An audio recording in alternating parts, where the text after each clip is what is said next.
오늘도 수요 예배 가운데 나오신 귀한 성도 여러분 한 분 한 분 우리 주님의 이름으로 축복합니다. 네, 이 시간 옆에 계신 성도님께 이렇게 한번 질문 한번 해보겠습니다. 당신은 예수님을 사랑하십니까? 네, 아멘. 다시 한번 질문해 보겠습니다. 당신은 예수님을 정말로 사랑하십니까? 네, 아멘. 다시 한번 질문해 보겠습니다. 당신은 예수님을 정말 진짜 확실하게 사랑하십니까?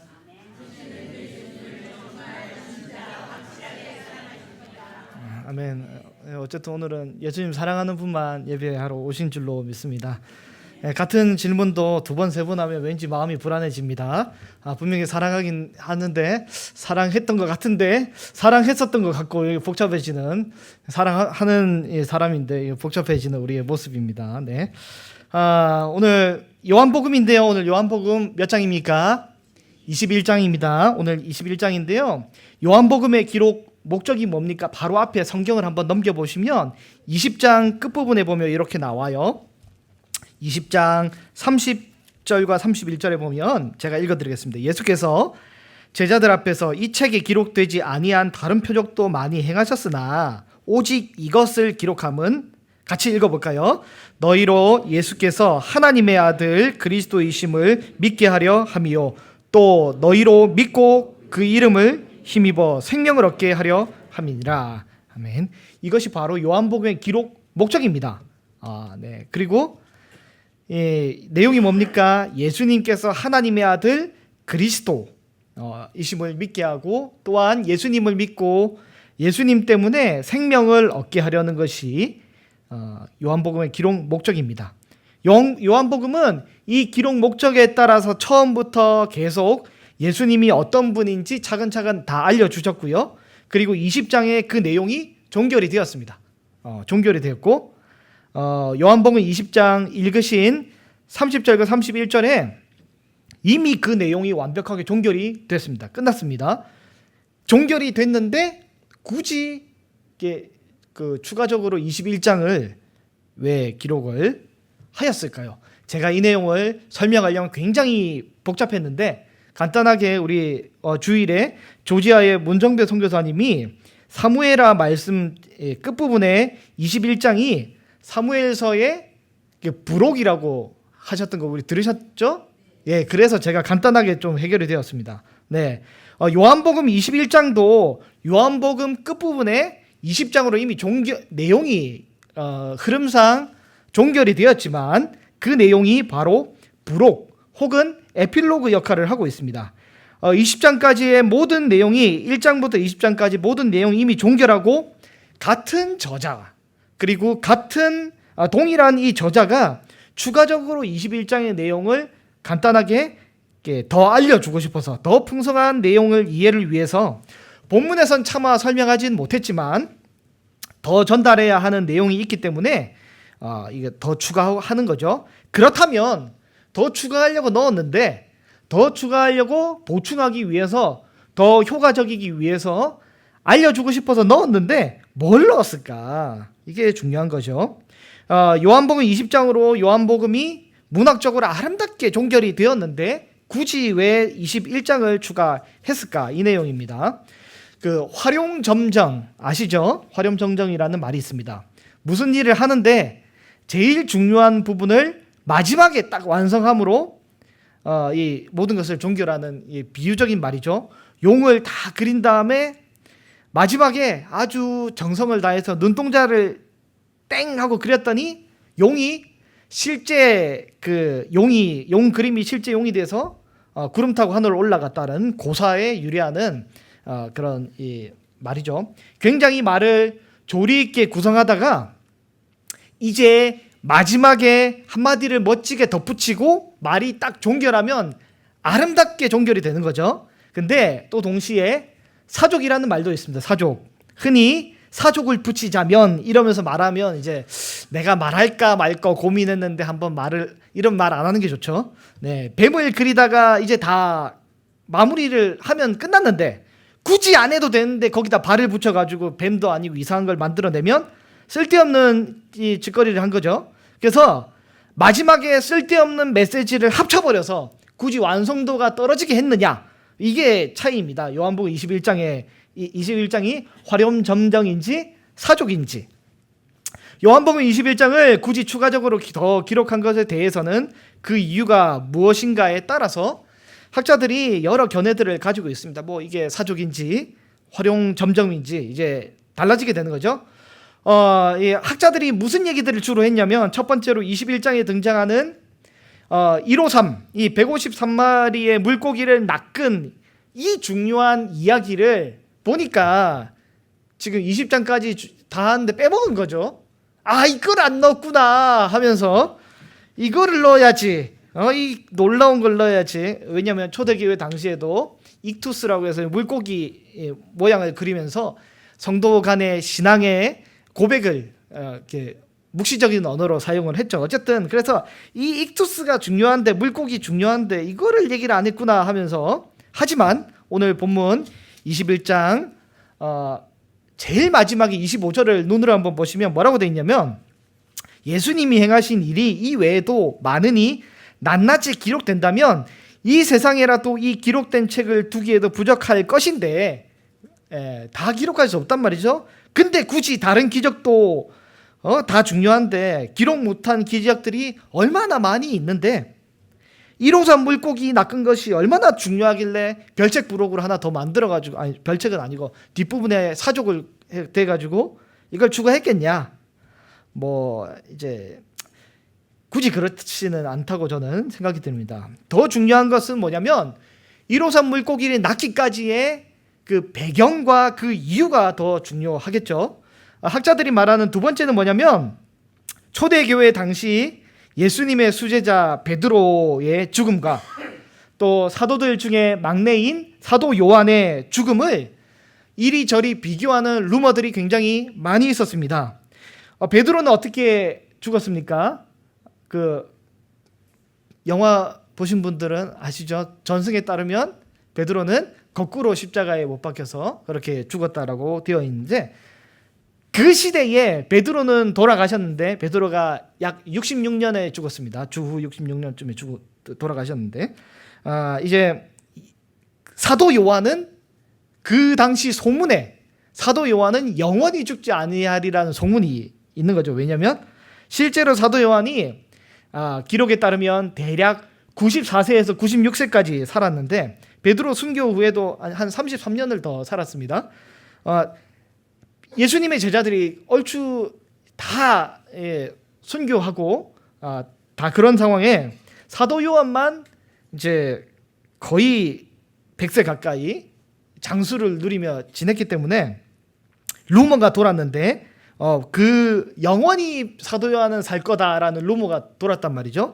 이 본문을 해결하기 위해서, 이 루머에 대해서 해결하기 위해서 오늘 본문의 20절에서 23절을 보면 이 내용을 조금 언급을 합니다. 그래서 베드로는 젊었을 때는 마음대로 띠를 띠고 마음대로 다녔지만, 늙었을 때는 원하지 않는 곳에 다른 사람의 띠를 띄우게 가지게 되고, 그런 다음에 베드로가 물어보죠. 주님, 저 친구는요? 물어본단 말이죠. 사도 요한을 손을 대고 주님, 저 친구는요? 했더니 너는 신경 쓰지 말고 그 사람이 어찌 되든 상관하지 말고 나를 따르라 라고 했는데, 이게 오해를 불러일으켜서 저 친구는 안 죽는 걸로 사람들이 잘못 인식했단 말이죠. 그래서 요한복음을 기록한 저자인 사도 요한 본인이 이것을 마지막 부분에 넣어서 나는 안 죽는 사람이 아니라 때가 되면 죽는다 라고 이제 언급하기 위해서 논란거리를 해소했다라고 하는 학자들도 있지만, 그게 일부는 있지만 사실은 이게 주 내용이 아니죠. 요한복음 20장까지만 기록하지 않고 굳이 21장까지 추가로 기록한 이유에 대해서 세 번째가, 사랑하시는 그 제자의 전승에 대한 그 신빙성을 증명하기 위함이라고 학자들이 이야기를 합니다. 저는 이 견해에 대해서는 뭐 굉장히 중요하다고 이야기를 생각을 하는데, 오늘 본문 24절을 보면 이렇게 돼 있어요. 24절을 같이 한번 읽어 보겠습니다. 시작.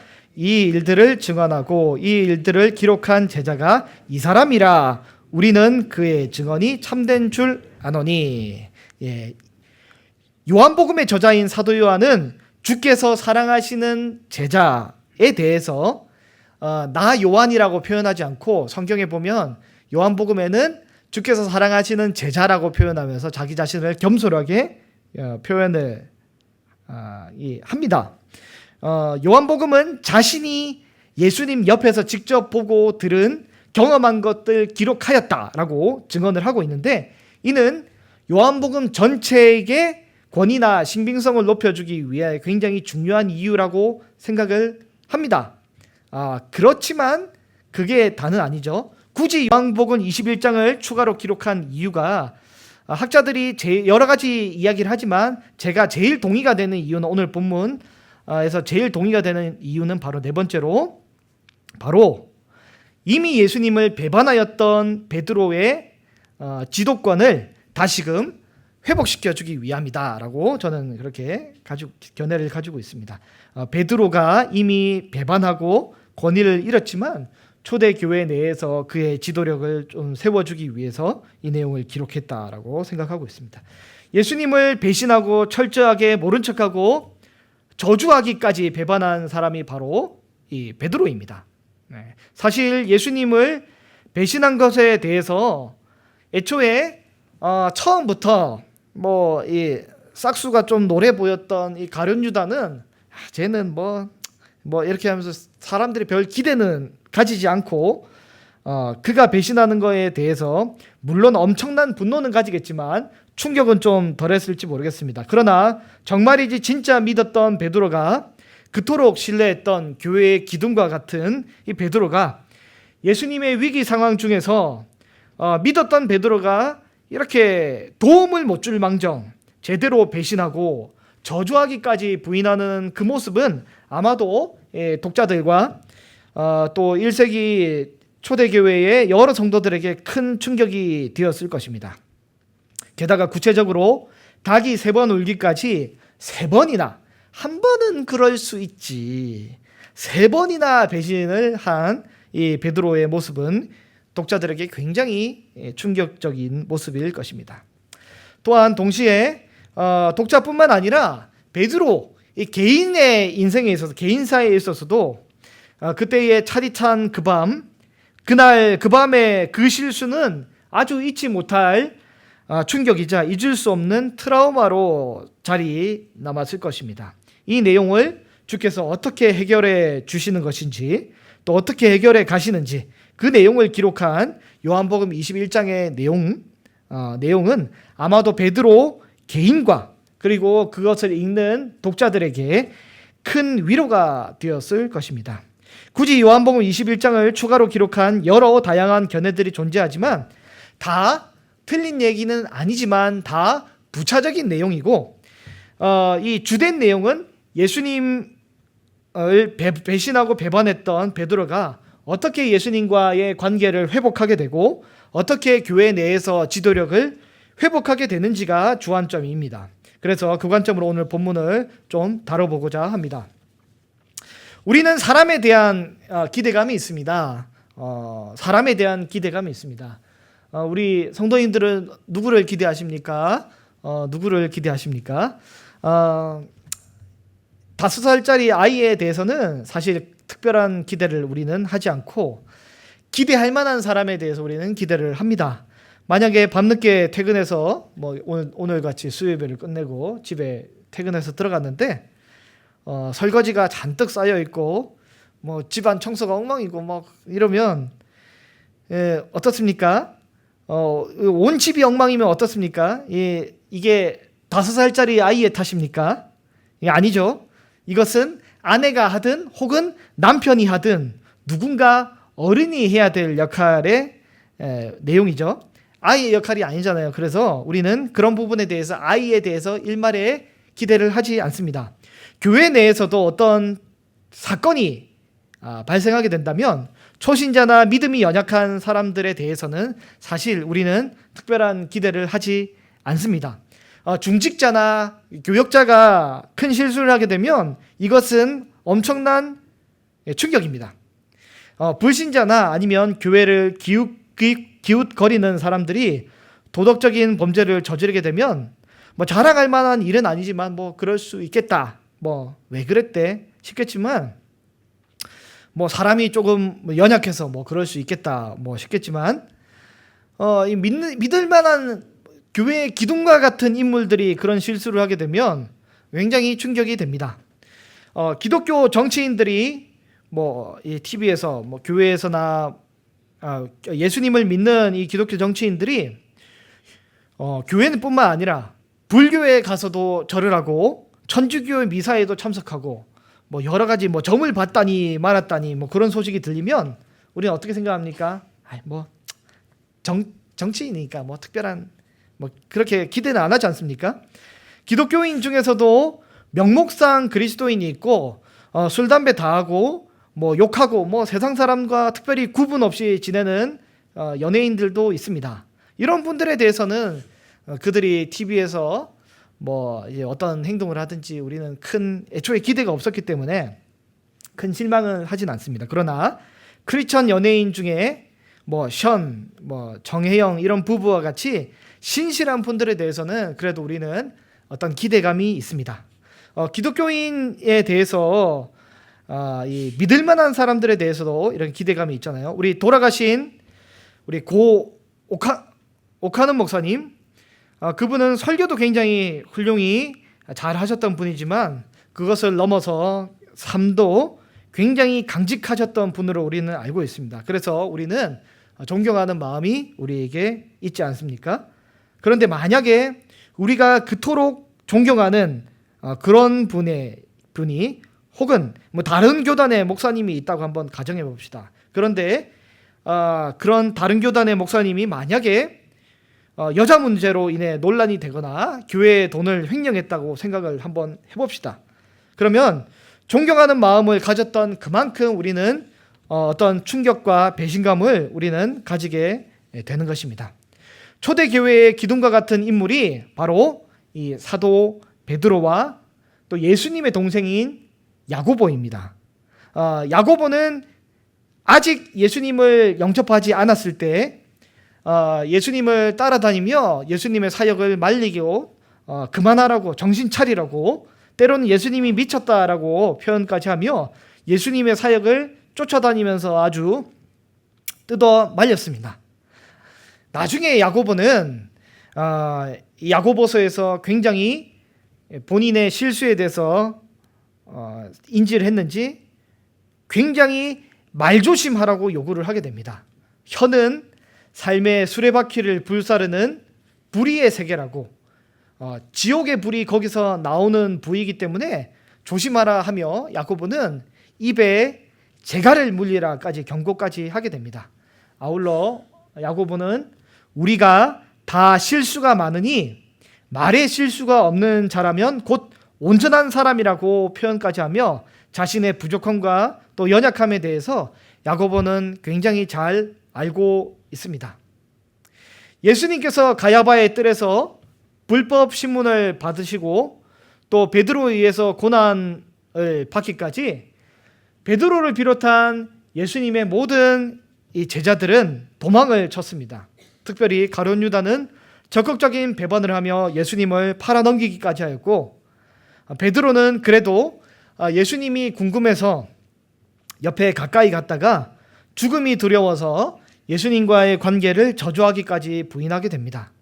이것이 베드로에게는 개인에게도 큰 아픔으로 남았고 또한 독자들에게도 큰 충격으로 남았을 것입니다.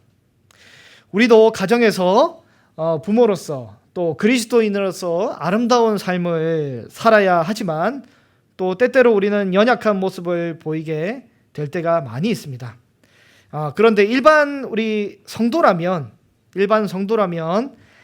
아들, 딸, 자녀들에게 보통 부모님에 대해서 일반 성도인 경우 교회를 다녀주는 것만 해도 성도의 본분을 다했다라고 생각하기 때문에 그렇게 큰 기대를 하지 않습니다. 그러나 중직자 자녀들의 경우에는 보통 부모님의 신앙에 대해서 아주 커다란 기대를 가지고 있습니다.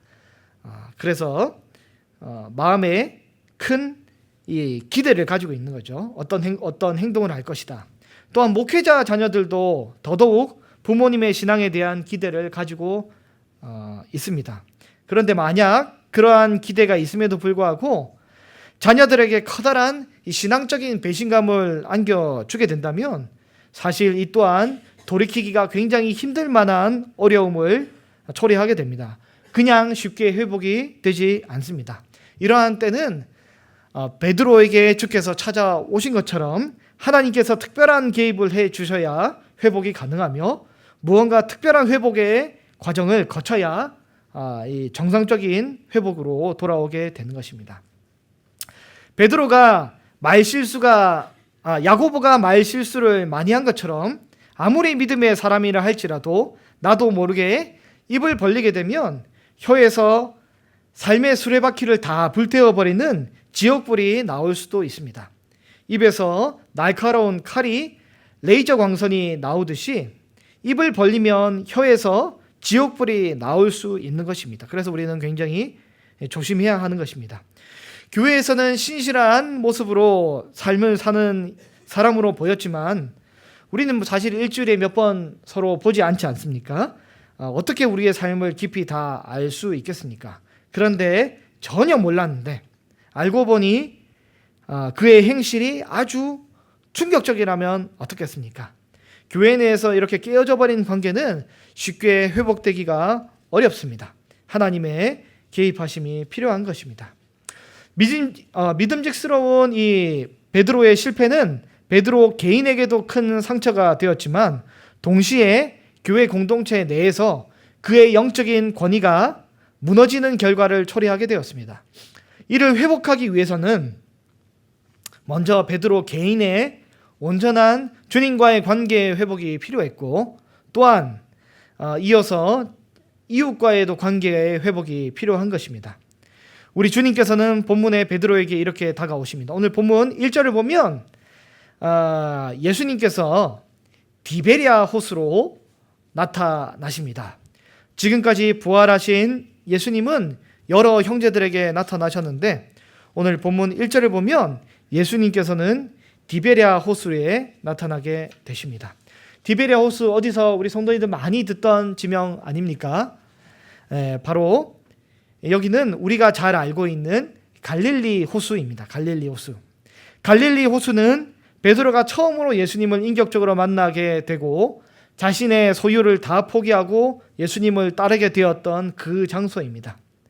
베드로가 그곳으로 가면 충분히 예수님을 처음 만났던 그 정서 기억을 다시금 느낄 수 있을 만한 그런 공간이 바로 이 갈릴리 바다입니다.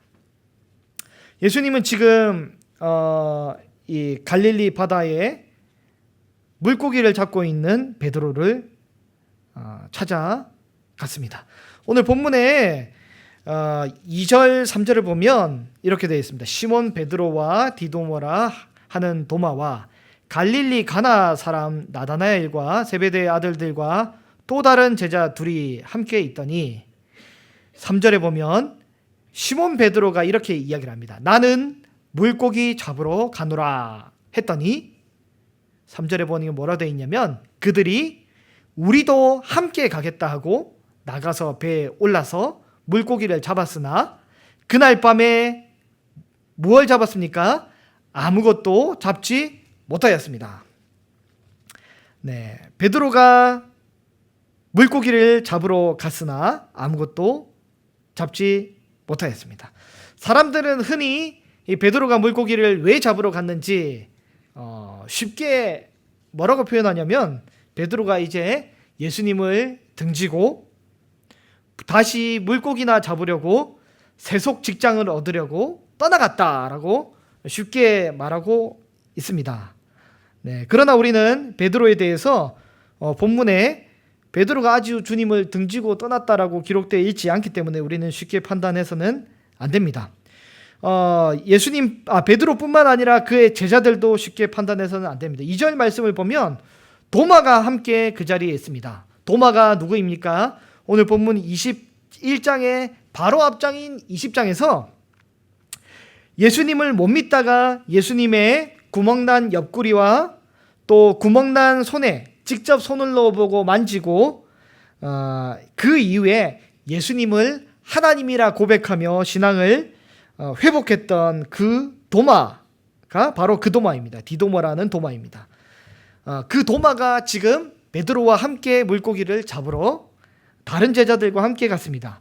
그들의 신앙이 그 순간 곧바로 사라진 것이 아닙니다. 베드로가 홀로 도망간 것도 아니고 믿음의 제자들이 함께 모여 있고, 이것은 무슨 배경인지 모르겠지만 아니면 그냥 식사를 위해 양식을 구하러 갔을 수도 있고, 이 어떤 이유인지 명확하지 않습니다. 하나 추측해 볼 수 있다면 예수님이 마태복음과 또 마가복음에 기록된 대로 먼저 내가 너희보다 먼저 갈릴리에 가리라 말씀하셨기 때문에 거기에 먼저 가서 예수님을 만나기 위해 갈릴리로 가서 대기했을 수도 있습니다. 어떤 이유인지 명확하지 않지만 제자들은 함께 고기를 낚고 있습니다. 그런데 마치 데자뷰 현상을 보듯이 어디선가 느낀 것 같은, 꿈에선가 본 것만 같은 데자뷰 현상, 가시감을 느끼게 됩니다. 어떤 현상입니까? 갈릴리 바다에서 밤새도록 고기를 잡으려 수고하였지만 베드로는 물고기를 낚지 못합니다. 제자들도 다 같이 낚지 못합니다. 사람을 낚는 업으로 탈바꿈하여서 그런지, 주님께서 아니면 어떤 특별한 계획이 있어서 그런지 모르겠지만 베드로는 도무지 물고기를 낚지 못하고 있습니다. 밤이 새어갈 때 예수님께서 바닷가에 서 계셨으나 제자들은 못 알아보고 있습니다. 눈에 보이지 않습니다. 그러나 오른편에 그물을 던져보라는 말씀을 듣고서는 왼쪽 오른편 중에 오른쪽으로 던질 선택을 하게 됩니다. 그리고 제자들이 그물을 던지고 바로 엄청난 양의 물고기를 제자들이 낚게 됩니다. 어디선가 본 것 같고 한번 겪어본 사건. 베드로가 처음 예수님을 만나고 베드로가 처음 예수님의 부름을 받았던 그 사건과 유사한 사건이 벌어지게 됩니다. 예수님을 부인하고 이제는 낙담해 있던 베드로가 이제 처음 예수님을 만났던 그 모습과 그 상황과 유사한 상황을 겪으며 다시금 예수님 앞에 설 수 있는 하나의 계기를 우리 주님이 마련해 주시고 계십니다. 오늘 본문 21장 7절에 보면 예수께서 사랑하시는 그 제자 사도 요한이 베드로에게 말합니다. 그분이 주님이시다라고 이야기를 하니 베드로는 그 순간 이 벗고 있던 외투를 두르고 바다에 뛰어들어 예수님 앞에 수영을 해서 곧바로 나아가게 됩니다. 베드로가 예수님을 알아보게 된 것이죠. 사랑하는 우리 귀한 성도 여러분, 낙담하고 또 실망하고 쓰러져 있는 그 순간 우리 주님은 우리로 하여금, 다른 사람들은 우리가 주님을 알아볼 수 없겠지만 우리 주님은 내가 우리 주님을 알아볼 수 있는 그 특별한 방법으로 우리에게 찾아오게 되실 것입니다. 우리가 낙담하고 쓰러지고 힘이 없고 연약한 그 순간에 우리 주님은 우리를 아주 그냥 내버려 두시는 것이 아니라 우리가 주님을 알아볼 수 있는 그 방법으로 우리 주께서 우리에게 찾아오고 계십니다. 베드로가 이 물고기를 낚았더니 오늘 본문 11절에 보면 어떻게 되어 있었습니까? 물고기가 가득 찬 큰 물고기가 153마리다 라고 이야기를 하였습니다. 예전에는 그물이 찢어졌지만 이번에는 그물이 찢어지지 않습니다. 이 큰 물고기 153마리에 대해서 이 해석은 상당히 다양한 해석을 많이 할 수 있겠지만 확실한 것은 이 사건이 실제 있었던 사건이라는 것을, 객관적인 사실을 기록하기 위해서 이 숫자를 명확하게 구체적으로 기록하고 있습니다. 작은 물고기가 아니라 큰 물고기만 153마리, 주께서 이 놀라운 기적들을 만들어 주시며 베드로에게 이 주님이심을 알려주고 계십니다. 그런 이후에 오늘 본문 9절을 보면 이렇게 되어 있습니다. 베드로가 육지에 올라와 보니 숯불이 있었다라고 되어 있습니다. 그리고 그 위에 생선이 놓였고 떡도 있었습니다. 베드로가 다야바의 그 뜰에서 숯불을 쬐면서 예수님에 대해서 3번 부인을 하였는데, 예수님은 이 숯불을 가지고 베드로를 기다리고 있었습니다. 요한복음에 이 숯불이 딱 2번 나옵니다. 가야바의 뜰에서 베드로가 예수님을 부인할 때 있었던 그 숯불을 쬐일 때 부인하였는데, 예수님은 지금 베드로를 굳이 숯불 앞에 앉혀두고 계십니다. 그런 다음에 모든 사람들 가운데 묘한 분위기가 나옵니다. 눈으로는 처음에 예수님을 알아보지 못했지만 오늘 본문 12절을 보면 모든 사람이 다 알고 있습니다. 떡과 물고기로 기적을 만드신 주님께서 떡과 물고기를 우리에게 나눠주시며 풍성한 기적을 만들어 주셨던 오병이어의 주님께서 오늘 이 바다에서 우리는 아무것도 낚지 못했지만 이 바다에서 우리에게 153마리의 아주 풍성한 이 기적을 우리에게 베풀어 주셨다라는 것을 모든 제자들이 다 말하지 않았지만 감히 묻는 자가 없고 모두 다 알고 있었습니다. 그 숯불 앞에서 주님이 베드로에게 물어보십니다. 오늘 본문 15절을 같이 한번 읽어보겠습니다. 시작. 그들이 조밥 먹은 후에 예수께서 시몬 베드로에게 이르시되 요한의 아들 시몬아 내가 이 사람들보다 나를 더 사랑하느냐 하시니 이르되 주님 그러하나이다. 내가 주님을 사랑하는 줄 주님께서 아시나이다. 이르시되 내 어린 양을 먹이라. 네, 예수님이 질문을 던지십니다. 내가 이 사람들보다, 오늘 우리 성경에는 이 사람들보다라고 되어 있으나 원문에는 뭐라고 되어 있냐면 내가 이것들보다 나를 더 사랑하느냐라고 되어 있습니다. 그래서 이것은 3가지로 해석이 가능합니다. 이 먹을 것들보다 나를 더 사랑하느냐, 혹은 이 배와 그물보다 나를 더 사랑하느냐, 혹은 다른 제자들보다 나를 더 사랑하느냐, 뭐 다양한 해석을 할 수 있겠지만 우리 성경에는 이 다른 제자들보다 나를 더 사랑하느냐라고 우리 주님이 묻고 계십니다.